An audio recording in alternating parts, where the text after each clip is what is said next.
Ngayon ka dito magpakita ng tarasa. What? Ng iyong tarasa.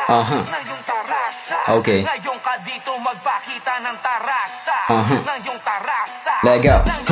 Sige, pagbigyan na kitas magsala naman iyong mabatid kung usapan na itarasa. Malamang isa ako sa mga pinakamakulit sa pagkabit-kabit na mga pantig na masakit pa. Dalig-tagilid mga pusi na aboy ang gitik pagsasabonin na lakasid ha. O pasensya agad sa mga nayabangan dyan. Boy, dyan ka na lang, ganyan ka naman pagka nalamangan ng mas sa kalamdi lang. Ikaw ang gutom sa kalam, gutom na ako. Pabusog ka pa lang, matino na ako, pakupal ka pa lang. So baka tuwid yung dating ako, kinopya mo lang. Pasigan na mga asta, di ko binabasta. Alam ko kasi na may hangganan. Oo, natural na maging hambog sa laro, pero dapat tinadahan-dahan dahil sa katagalan. Ikaw ang pamamarisan, di kita pinaparinggan. Ginigising ko lang natutulog mong kamalayan. Pero kung gusto nyo ng yabangan, sige ilalapag ko. Freestyle, akapela man na may sikbit-bit-bit ang dik tsaka payag ko.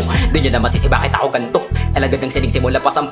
Aking ginaganapan kaya nakatagal, sumatotal na pamahal sa palamurang paraan ko. Kaya ngayon ka dito magpakita ng tarasa. Di ko na mapigilan sa rela na ibigin ng panitikan at sining dahil ito ang gumising sa aking itinagong giting pinilipit. Aking isip kakapilit na isingit mga titik na mainit. Madali ko lang naisip matalino pagtahimik kalaliman ay sinisid kaalaman ng pinili. Kalawa kay nakasiping kasi dami ng makitid na hindi pa nagigising sa kanilang panaginip. Yeah, baka di ka pa rin nakaintindi. Inuuna mo kasi palagi kanti. Kung di ka lang nagkupala di meron ka na sanang malakas na kakampi. Yeah, ngayon damahin nyo ang dagungtong babala to sa mga nais ako na mabala sa paalala din nyo kaya sapagkat dito na ako nalulong. Ngayon ka dito magpakita ng tarasa. Ng yung tarasa. Ng yung tarasa.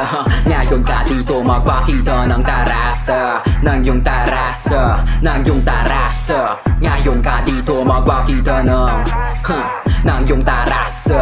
Ng yung tarasa. Ngayon ka dito magpakita ng tarasa. Ng yung tarasa. Ng yung tarasa.